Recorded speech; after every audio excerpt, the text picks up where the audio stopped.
매일 아침 꼭 챙겨야 할 뉴스 딱 3개만 골라서 깊게 들여다봅니다. 뉴스 세계 시간인데요. 오마이뉴스의 곽우신 기자 모셨습니다. 어서 오세요. 네, 안녕하세요. 그리고 박지훈 변호사 모셨습니다. 어서 오세요. 네, 안녕하십니까? 네, 자 오늘 첫 소식 가보죠. 네, 고 박원순 전 서울시장의 사망을 두고 후폭풍이 계속되고 있는데요. 이 고소인이 경찰에 고소장을 제출하기 전에 서울시 내부에서 이미 관련 내용을 파악해 박 시장에게 보고한 정황이 들어갔다는 주장이 계속 제기되고 있고, 지금 뭐 휴대폰 전화도 포렌식을 하기로 하는 등 새로운 물음표가 계속 나오고 있습니다. 당사자도 2차 가해 관련 추가 경찰 조사를 받았고요. 정치권에서는 지금 정치 쟁점화할 소지도 보이고 있습니다. 그러니까 어제 오늘 쏟아진 뉴스를 종합을 하면 젠더 특보가 네. 그 고소가 이루어지기 1시간 전쯤에 네. 이미 그 정황을 파악을 했다. 네. 뭐 지금 이거잖아요. 네. 그러니까 간단히 정리를 하면 그래서 이제 그러면 이 정황을 어떻게 파악을 했느냐 또 이제 이런 의문이 또 마찬가지죠. 젠더 특보가 파악하려면 뭐 경찰이든 어디든 정보를 받았겠죠. 근데 이게 이제 근데 이제 고소가 이루어지기 1시간 전이었기 때문에 네. 이제 경찰서 찾아가기 1시간 전이었기 때문에 그렇게 단정할 수 있는 성질의 문제는 아닌 거. 물론 네. 당사자는 아니라고 하고 있습니다. 네, 아무튼 자 그 미래통합당에서 지금 이제 계속 그 목소리를 높이고 있죠. 네, 박성중 통합당 의원 같은 경우는 어제 원내대책회의에서 특검을 요청하기도 했습니다. 이 사망에 관련 앞서서 여러 정보지 형태 악성 정보들이 돌았는데 이런 것들을 근거로 삼으며 철저한 진상규명이 필요하다고 이야기를 했고 지금의 검찰과 경찰이 신뢰할 수 없다라는 이유였습니다. 주호영 원내대표 같은 경우는 이제 특검까지는 아니지만 특임 검사를 대신 거론을 했고요.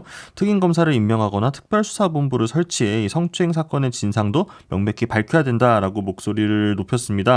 앞서 통합당은 이제 지난 5월부터 이 민주당 성범죄 진상조사단을 꾸리고 위원장의 곽산도 의원을 임명한 바 있는데 이 조사단 활동도 중심으로 좀 많이 나올 것 같습니다. 민주당 여성 의원들 일동 성명도 나왔죠. 어제. 네, 피해 호소 여성이 느꼈을 고통에 깊은 위로의 마음을 전한다라면서 잇따른 민주당 소속 광역단체장들의 불미스러운 사건으로 희정의 차질을 빚은 점에 대해서 또 실망을 드린 데 대해 깊이 사과드린다라고 이야기를 했습니다. 그러면서 지금 서울시 차원의 진상조사를 또 강하게 요구를 했습니다. 특히나 객관성을 담보할 수 있도록 외부 인사가 참여된다고 이야기를 했고요.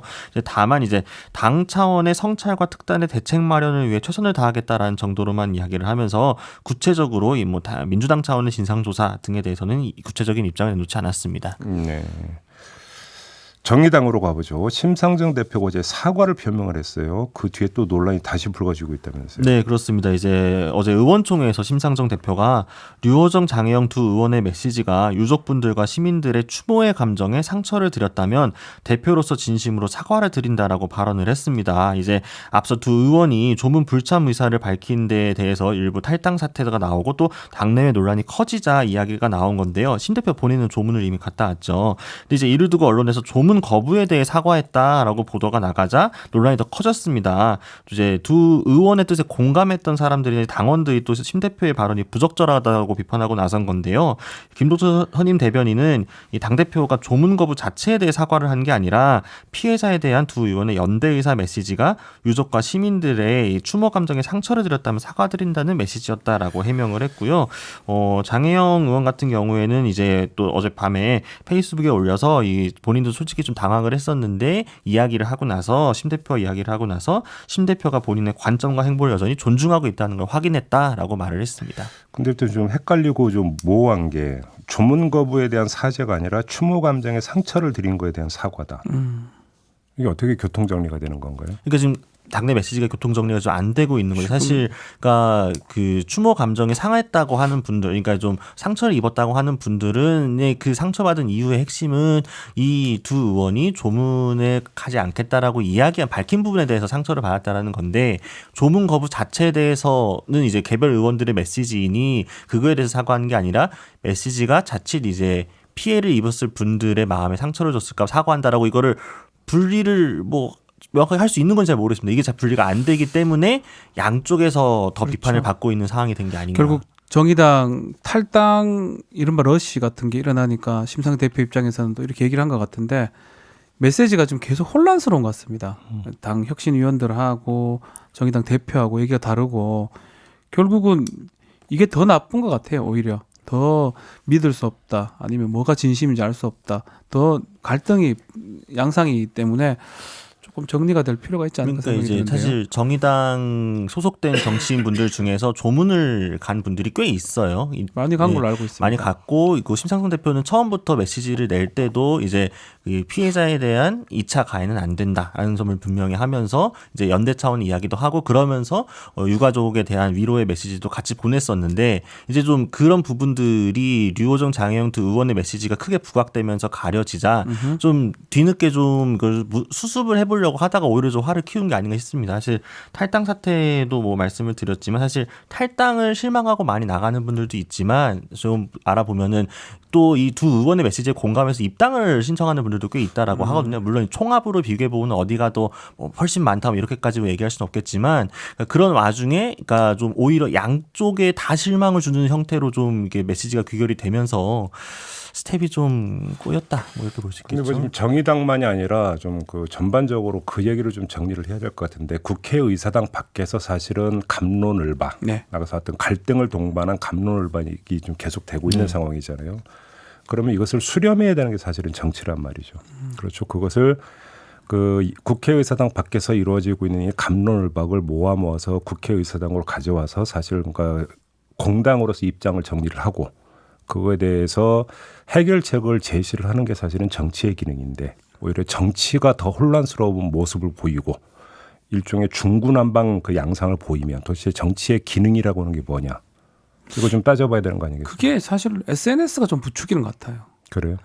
예전에는 SNS 같은 게 없을 때는 사실은 논의의 장에서 얘기를 하고 거기서 수렴하고 얘기가 되는데 결국 계속 자기 얘기하고 더 강한 얘기를 하고 거기에 대해서 또 해명 같은 게 별로 없다 보니까 사실 수렴할 수 있는 방법에 아니면 토론의 장 같은 게 별로 없는 것 같습니다. 각자 얘기만 계속 하는 쉽게 상황으로. 하면 휘둘린다. 예, 다 그래 보입니다. 저는. 그러니까 예를 들면 정의당만이 아니라 민주당 다 같은 똑같죠. 경우에도 네, 마찬가지로 다 똑같아요. 지금 좀 다르게 해석될 수 있는 여제 메시지가 개별적이고 산발적으로 나오고 있고 좀 공신력을 가지고 있는 당 중앙에서는 명확하게 지금 정리를 그렇죠. 못하고 있는 상황이다 보니 지금 뭐 여당도 그렇고 뭐 정의당도 그렇고 다 지금 혼란스러운 상황을 겪고 있어서 그 당 밖에 진행자가 그 말씀해 주신 것처럼 당 밖에 분열된 여론이 지금 수렴이 안 되고 있는 것 같습니다. 여기에 이제 사실은 그럼 유일하게 메시지를 내는 건 아이러니하게도 통합당인데 근데 통합당이 그런 이런 이야기를 하는 것은 과연 순수하게 받아들일 수 있느냐. 사실 좀 정치 쟁점화하려는 식으로 좀 뭐랄까 이제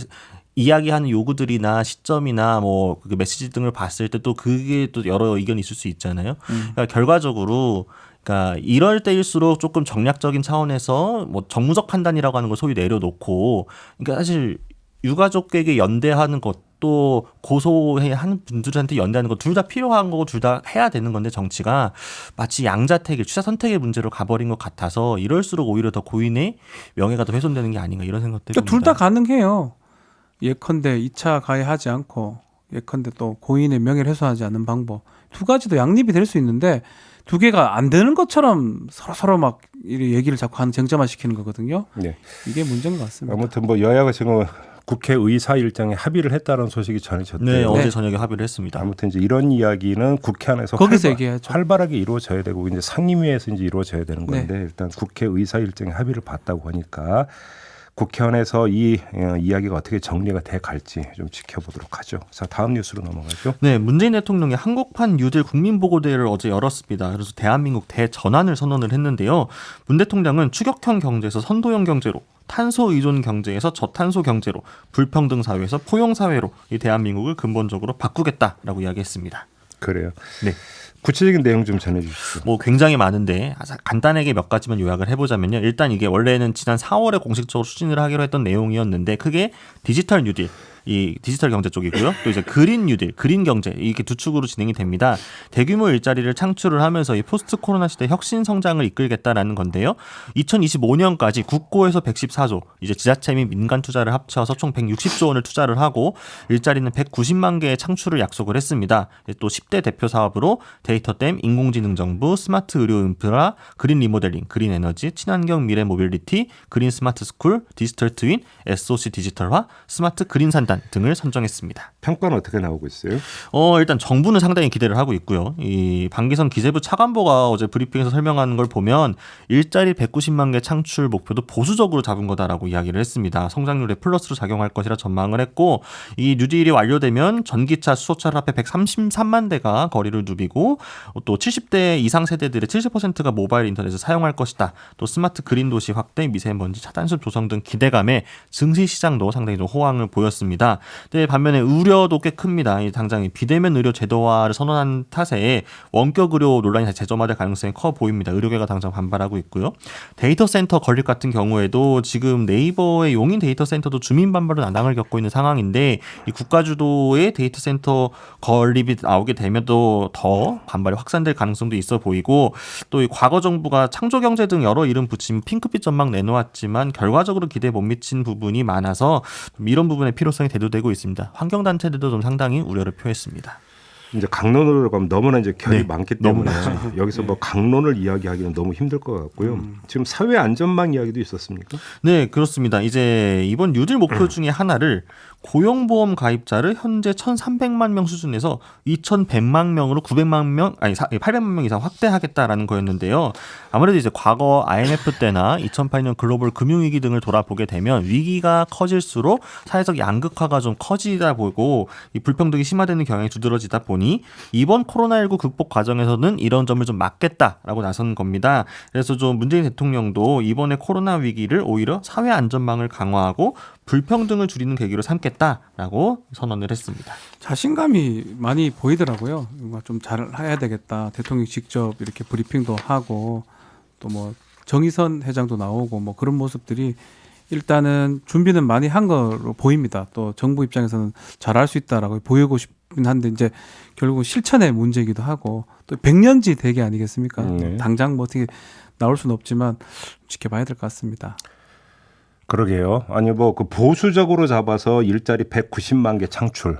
네, 최대한 보수적으로 잡은 거라고 합니다. 이게 근데 사실은 보수적으로 잡았는데도 190만 개라고 한다면 이 190만 개 일자리는 엄청난 거거든요. 엄청나 보수적이면 최악이 190만 개라는 거거든요. 그리고 최소. 예, 최소가 예. 190만 개라고 한다고. 그런데 과연 근데 지난 몇 년의 어떤 과정을 돌아볼 때 이게 이제 그렇게 그 말처럼 쉬운 것이냐라고 네. 하는 것도 사실 이런 게 있는 거죠. 세계 경제하고 한국 경제라고 이제는 뭐 뗄래 뗄 수 없는 그렇죠. 관계가 됐기 예. 때문에 세계 경제 흐름을 봐야 되는데 오히려 세계 경제 흐름이 안 좋기 때문에 사실 국내적으로 오히려 투자 요인을 더 늘려야 된다. 그렇지 않았어요. 뉴딜이라고 하는 것들은 그 이제 검토를 한 것 같고 그런 점에서는 옳고 그름을 떠나서 불가피한 부분들은 분명히 있는 것 같아요. 네. 근데 이 문제는 목표치라고 하는 것들이 이제 그 장밋빛이냐 아니냐 이 부분 같은 경우는 좀 더 엄밀하게 구분해서 봐야 네, 되는 좀 하나하나 따로 좀 볼 시간이 있을 것 같고요. 어쨌든 세계 경제가 전체적으로 불황으로 닥쳐오게 되면서 코로나19 때문에요. 어쨌든 케인즈 시대가 다시 돌아온 게 아닌가라는 이야기들이 많이 나오고 있습니다. 정부가 이럴수록 적극적으로 역할을 함으로써 경제 주체로서 정부 주도하에 좀 경기 부양책들을 써야 한다. 정부 역할이 강조되는 시기가 온 거죠. 근데 이제 정부가 나서야 된다는 데 대해서 아마 찬반 이견이 있을 것 같지는 않고요. 정부가 많이 나서서 돈을 쏟아 부어야 되는데 어디에 어떻게 얼마만큼 써야 되느냐 한정된 자원을 그렇죠. 네, 그런 부분에 대해서 좀 더 효율적으로 그리고 좀 더 아까 이 문재인 대통령이 밝혔던 것처럼 사회적 안전망을 최대한 강화하면서 약자가 사회적 약자 배제되는 사람이 없도록 하는 방향에서 머리를 맞대야 되지 않을까. 당장 또 통합당에서 이 반대 논평 내거나 이런 것들을 보게 되면 또 이제 또 일종의 몇몇 강론에서 서로가 원하는 이권과 연계돼 가지고 싸울 여지가 커 보이는데 좀 대승적인 차원에서 고민이 필요해 보입니다. 알겠습니다. 자 마지막 뉴스로 넘어가죠. 네, 검경 갈등을 촉발했던 울산 고래고기 사건이 결국 무혐의로 종결될 것으로 보입니다. 울산 지방경찰청이 이 환부 사건과 관련해 직무유기 및 직권남용 등으로 고발된 전 울산지검 소속 검사에 대해 불기소 의견으로 검찰에 송치를 했습니다. 경찰은 수사에 최선을 다했으나 범죄 혐의를 입증할 만큼의 증거를 확보하지 못했다라고 무혐의 결정을 내렸습니다. 좀 오래된 얘기인데요. 네. 간단히 일단 좀 정리 좀 해주세요. 이 사건이 어떤 사건이었는지. 2016년 4월이었죠. 경찰이 범죄 증거물로 고래고기 27톤을 압수를 했습니다. 이 검찰이 그 중에 6톤만 폐기 처분을 하고 약 30억 원어치 21톤은 유통업자 등에게 되돌려줬는데 이 고래는 포획이 금지되어 있기 때문에 아시는 것처럼 불법으로 포획한 고래는 유통이 불가하고 전량 폐기가 원칙입니다. 이제 해양환경보호단체 등에서 2017년도에 이 해당 검사를 고발하며 경찰에 수사가 들어갔는데요. 네. 경찰이 이 불법 포획 여부를 판정하기 위한 유전자 분석 결과가 나오기 전에 검찰이 이 고래고기를 돌려준 게 부적절하다고 판단을 내렸던 겁니다. 뭐 이 수사는 뭐 처음부터 쉽지가 않습니다. 강제 처분이 있어야 되거든요. 예컨대 뇌물 내지 이런 걸 확인하려면 뭐 필수적인 게 압수수색입니다. 압수수색의 그 영장의 주체는 검사입니다. 네. 경찰이 신청하면 검사가 받아서 청구를 하면 그렇죠. 법원이 발부를 해주는데 싹 다 뭐 제가 알기로는 거의 다 반려가 되고 기각이 돼버렸거든요. 그때 유통업자도 변호인이 전관이라고 전관 해서. 그러니까 검사 출신 전관 그러니까요. 변호사 예. 이게 방법 자체가 없었던 것 같고 뭐 경찰 입장에서는 뭐라도 하나 해보려고 이렇게 한 것 같은데 그냥 백기 들고 3년 만에 증거가 없습니다. 예. 그냥 봐주십시오라고 올린 거죠. 이게 결국 이제 그 검경 갈등으로 가면서 네. 이제 그러니까 총선 직전에 이제 울산시를 둘러싼 여러 가지 어떤 그 격한 공방으로까지 이어졌던 게 바로 이제 사건 시발점이 때문이었죠. 바로 이제 이 사건이었는데 일단은 무혐의로 일단 종결이 될 것으로 보인다 이런. 뭐 검사가 이게 사실은 막으면요 네. 수사할 방법이 없습니다. 그래요. 그 증거가 있어야 되는데 심증이야 사실 보면 누구 다 느낄 수가 있죠. 심증으로 기소를 하거나 처벌을 못 하거든요. 그 네. 증거를 확보하는 방법은 무슨 고문할 수 있는 것도 아니고요. 무슨 아예 그러니까 그거 해서도 안 되고요. 예. 증거 확보하는 거는 계좌를 들여다 봐야 뭐든지 할 수 있는데 계좌 자체를 못 들여다 보면 그리고 그 검사가 협조를 안 해준다면 이게 증거 확보할 수가 없는 거죠. 처음부터. 알겠습니다. 결국은 이렇게 끝나게 되네요. 네, 그렇습니다. 알겠습니다. 자, 이렇게 뉴스 3개도 끝내도록 하겠습니다. 네. 자, 박지훈 변호사, 곽우신 기자 두 분과 함께했습니다. 고맙습니다. 감사합니다. 감사합니다.